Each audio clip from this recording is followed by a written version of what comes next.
So, hello guys. Guys, alam niyo ba ng building na yan guys? Dito po ako sa balcony na nang guys. Alam mo yung building na guys? Sa kaano ko dito, sa katitig ko sa dagat, sa katitig ko sa mga building, napagtanto ko guys na ano pala yan? Oh, shape barko pala yan.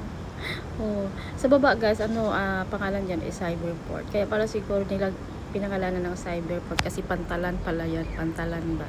Tapos ito barko.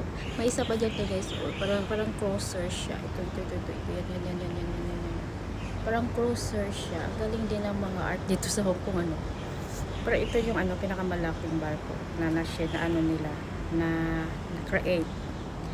Yun, cruiser siya guys. Yan yung banda niya, cruiser.